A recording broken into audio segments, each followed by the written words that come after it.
Hey guys, and welcome to the very first quick play on my channel. Today we're going to be looking at Mega Man Network Transmission for Nintendo GameCube, which is actually, as far as I remember, the only Mega Man game that was released on the GameCube aside from compilations. But this is a bit of a strange game as it tries to meld both platformers and RPGs, with certainly some very mixed results. But first off we have this intro scene, which basically just recounts the end of the original Battle Network game on the Game Boy Advance. And you probably can't tell too much, but especially as he's just saying English right now. But basically, this is a game with entirely Japanese voiceover. There was an English version of the anime at the time, so I don't know why they didn't redub it, especially given there isn't actually that much Japanese dialogue in the game, as I recall. But yeah, for whatever reason, we were stuck with the original Japanese voices, and you know that is fine. Although I do remember at the time being a little bit disappointed by that because I was a big fan of the anime. So Mega Man Network Transmission takes place in between Battle Network 1 and 2. And as far as I recall, it really doesn't have much of an impact on the story. It's very much a side game and just kind of something that you could, you know, shift off to the side. If you like the storylines of the Battle Network games, I really don't think there is much of interest in Network Transmission. But, so yes, Mega Man was victorious over World 3. That's what the WWW stands for. That's how you're supposed to say it. So now we're here in Lan's room, and for some reason he's got hearts coming out of his head. Or, no, sorry, musical notes. I'm watching on a very small screen right now. Now, even though the story isn't actually anything exciting, the general writing isn't too bad, at least in this first sequence anyway. It's pretty much the same as you would find in a Battle Network game for the GBA. Yeah, the relationship between Mega Man and Lan is still kind of fun. But, so for people who actually don't know, Battle Network was, I think it was made for the 15th anniversary of Mega Man, and basically it's an alternate universe. In this universe, rather than robotics going ahead and becoming the main form of technology, as it did in the classic Mega Man universe. In the Battle Network games, it's basically like the internet and wireless connections and all that became the main focus of research. So it's quite literally an alternate universe to the original classic series. Wily is the villain, you've got a ton of classic, you know, robots, masters and things like that in the game. There's a lot of cool references to classic Mega Man. That was actually something I really appreciated. And you can even see right there, the Zero virus. And yes, that is indeed a alternate universe version of the Zero we all know and love from MegaMan.EXE. And of course we have some of our other main characters over here, although they don't play too big a role in this game, especially compared to the GBA games. I actually have a little bit of a history with the GBA games and, you know, the series in general. So as I already mentioned, I was actually a big fan of the anime series when it was on, when I was a kid. I don't think I saw a whole lot of it, but from what I did see, you know, whenever I turned it on, I would enjoy it. I remember actually that series was what introduced me to Bass, and when I actually saw him in Mega Man 8, you know, in that opening animated cutscene with the awful voice acting, that certainly so it showed me that it was a very different version of Bass in Battle Network. I remember the Battle Network version being quite good. Now, one of the big differences in this game compared to the GBA games is that you can't actually control Lan and walk around the world. It looks like you can, and honestly, based on screenshots as a kid, I thought you must have been able to. But no, Lan actually just walks around his room aimlessly, and you can just use the start menu to bring up a map, and basically you can just choose wherever you want to go from there. So, you know, if you're a fan of the RPG style of exploration, that was, you know, that's something that is a bit disappointing about this game. It is certainly more action game than it is RPG, but it really tries to shoehorn those RPG elements in as much as possible. But aside from cutscenes and reading emails, what other RPG elements are in this game? Well, we're about to get a nice little tutorial, I guess. I think there are more viruses than there used to be. Obviously, he hasn't been on the internet for a while. So yeah, basically the idea is that Mega Man is a net navi, or like a program who goes around destroying viruses, which are the enemies. And this is the battle chip system. Now this is interesting in concept, but they certainly muck up the execution. So basically you have 5 battle chips here that you can equip. And basically what this means is they will be your special abilities. So you can use them with the press of the Y button. And you can cycle between them with the L and R buttons. But for now we're just equipping them, and you can see we equip the full... You know, over on the right side it shows you all the different battleships that you are equipping. But you can see up in the top left there, we're going to be, we can swap with the L and R buttons, and every single one of them has a different effect. So we're going to use the cannon to destroy a Meteor, or a Metul, as classic fans would know. Now, this system actually is kind of interesting. So you can you can get more battleships by doing that, and you can buy battleships from the shop and all that. So there's actually a lot of abilities in the game. Unfortunately, the game it's basically got a giant RNG factor. Because while you set up a group of 20 battleships before starting a level, LAN will only send you 5 at the time, and those 5 are completely random. So you can get battleships that will be really helpful, or you can get battleships that are absolutely useless. Now, if you want to change your battleships, then you've got to wait until that blue meter at the top of the screen fills up. And it's really just an awful system. You know, the idea of incorporating these extra mechanics and these extra abilities, I think that's a great idea. But the way they did it was just awful, in my opinion. I really did not enjoy this game as a kid. It was certainly a big disappointment to me, especially being a Mega Man game on the new and exciting GameCube. But I guess the GameCube wasn't super new at that point, but, you know, point is, you know, a current gen Mega Man game. It was in 3D. But, yes, you can see that Mega Man actually does have his slide ability. And he does have his Mega Buster, but unfortunately the Mega Buster at the start of the game is absolutely useless. So you really are forced to use these battle chip abilities. And you're going to see some examples of, you know, I have an ability one time and, you know, I can take down a hazard easily. But then I come to that same hazard again and I don't have that chip, and then the hazard becomes a lot more of a challenge. A lot of the battle chips actually are very situational, and you know, if you don't have them, it can be a problem, and sometimes if you do have them, it can be a problem. Now, for some reason, this rabbit is an incredibly annoying enemy. I had a lot of trouble with these rabbit creatures in this game, and partially it's due to, I think, the fact that the game is in 3D, so it's very, very easy to miss. Characters don't really have exaggerated hitboxes in this game, or at least certainly enemies don't. So it can be very hard to actually hit an enemy that's a bit shorter than you. Now I'm going to show you right here, you know, how long it takes to take out a single normal enemy with the Mega Buster. And you can see that's a lot of shots. So unfortunately the Mega Buster at this point is useless. You can upgrade it later, and we're going to get to that because I do have a save file that's more, probably about halfway through the game or so. But yeah, at the start of the game it's absolutely useless. Don't even bother pressing B. You've just got to stick to the battle chips and hope that you get something that's useful. Okay, go over using the Cyber. Now this was a mechanic that I believe wasn't in the GBA games at all. Battle chips and all the different abilities were actually in the GBA games, even though those games used a different, different battle system entirely. Okay, but now we're jacking out and leaving the level. And moving on to the next area on the level. So, the level progression is kind of like classic Mega Man in that you have just like these straightforward linear levels. They are certainly, though, not quite as linear as classic Mega Man because they tend to be a bit more complex and a bit more maze-like in structure. And they do have a lot of different goodies hidden around. Unfortunately, that makes it very easy to get lost in some of these levels, so that is a bit of a downside, unfortunately. They're certainly not nearly as straightforward or well-designed as the classic Mega Man levels. Similarly, actually, they're also not nearly as good to look at. And that is amazing to say that a GameCube game looks worse than a NES game, but I honestly think if you compare this to, say, you know, MegaMan.EXE, for example, you know, that game is years ahead in terms of its artistry and just kind of visual design of things. Now you can see there that in this game Mega Man actually has a number of battle chips which are more like melee attacks with a sword. And the sword was actually one of my favourite things to use in the GBA games, and also I loved it in the anime. But unfortunately in this game it's not exactly the best thing to use.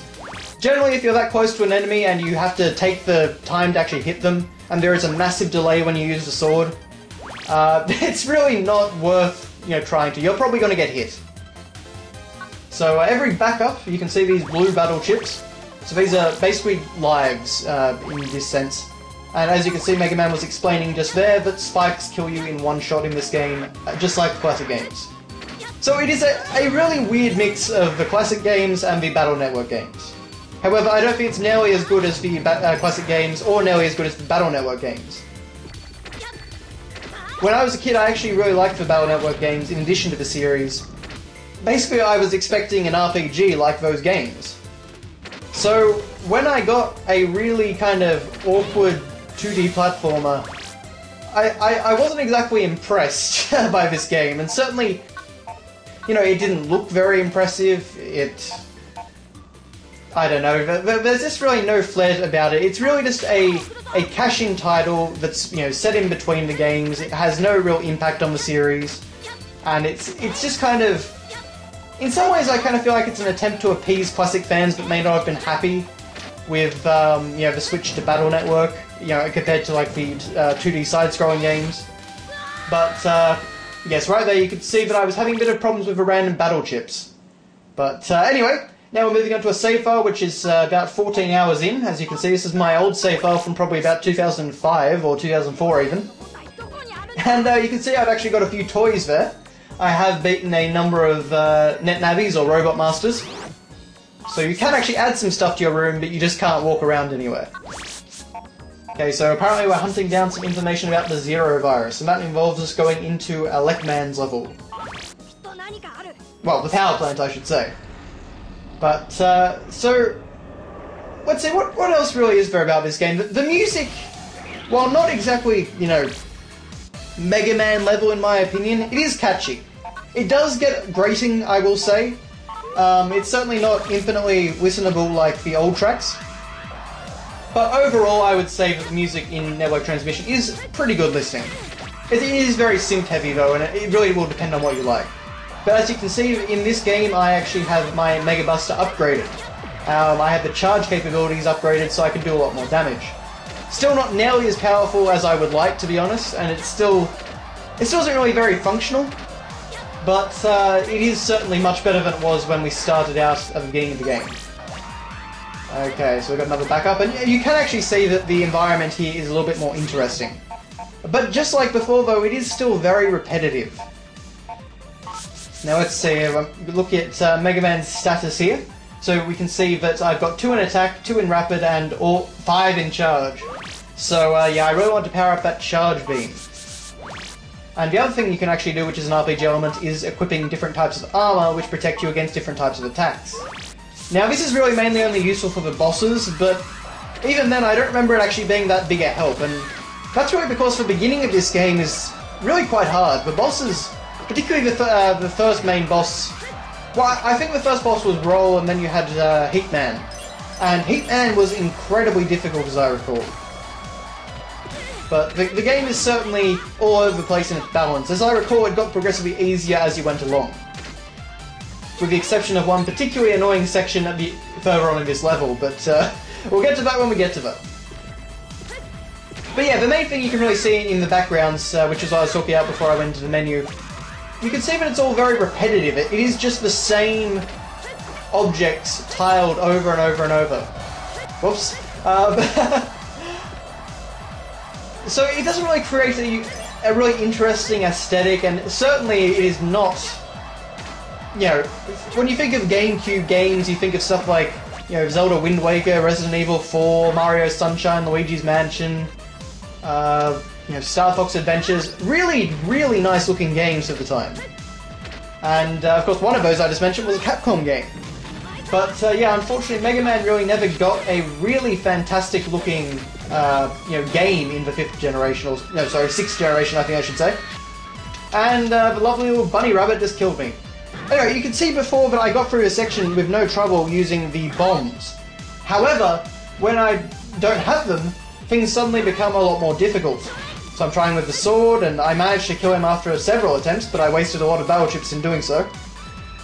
And, okay, that one was alright, but... you can kind of get the impression of what I'm talking about in that if you don't have the right battle chips, and it is randomized, you can really be put in a less than favorable situation. Okay, thankfully my V-Blast, or whatever it was called, was actually good enough to hit the bunny.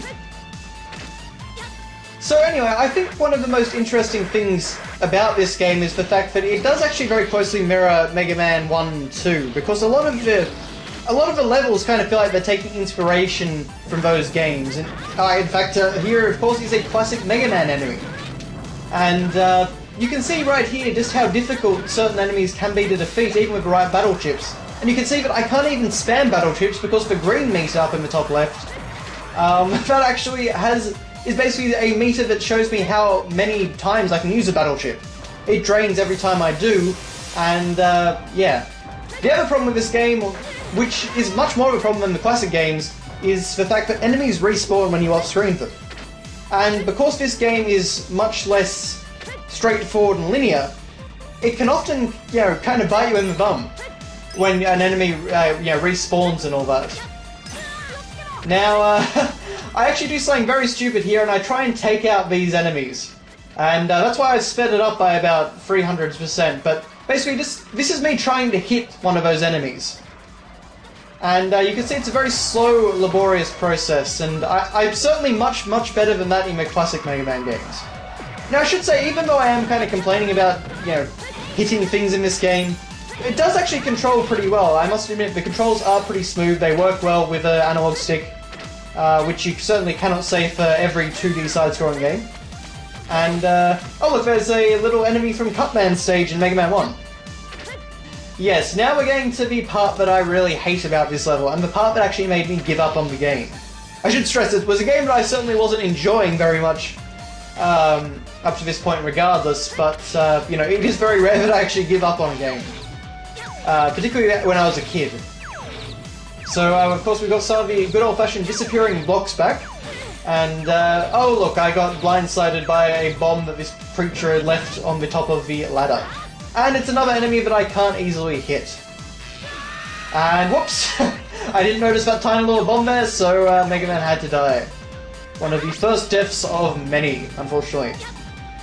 Okay, so thankfully that guy can't actually walk onto the tile there.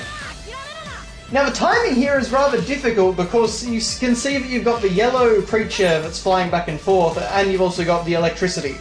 So you've got to try and kind of jump between the ladders without getting hit and stuff like that. I actually just cheated by using a double jump battle chip that I had. And yeah, that was fine for that particular run, but unfortunately I can't just keep doing that. Now, unfortunately, no matter what I do, for the life of me, I cannot, you know, grab onto the ladder when I fall down. It is incredibly difficult to do. I don't know if this is just me being completely inept. You can see actually there that I'm summoning Roll. Every time you beat a boss in this game, you basically get a battle chip for that boss, so you can actually summon them into battle to do something, you know, basically one attack or one healing thing or one buff or something like that. So, yes, you actually do get Zero later on in the game. Now I'm actually speeding things up a little bit to try and get a move on, just to show you kind of how much trouble I'm having with this. And can we do it? Ah! And then I died. Alright, let's try it again. And, oh, I'm trying to take him out this time. There he goes. Now, if only I could play the Benny Hill theme. I was planning to, but, you know, YouTube and copyright infringement nowadays, let's just stay right clear of copyright music, I think. So, yes, this is not a very fun section. This definitely is... I can understand why I quit over 10 years ago. But anyway, so you can see me getting a little bit annoyed there and using the metals pick, but Mega Man Network Transmission, I keep going to call it Battle Network, and oh, Mega Man was deleted. Game over. With some of the cheesiest game over music I've ever heard, but Network Transmission is certainly not a game that I would ever recommend. It was a real letdown for me then, as someone who liked Battle Network on the GBA and also the anime series. And, you know, if you're a fan of the classic side-scrolling games, this is no Mega Man.EXE, this is no Mega Man 2, this isn't even like Mega Man 4, or 5 actually I should say. 5 is generally the worst of the NES games in my opinion. But yeah, honestly, there's really nothing that there's nothing interesting, and there's nothing that really makes it worth checking out. So thank you very much for watching, and I'll see you next time.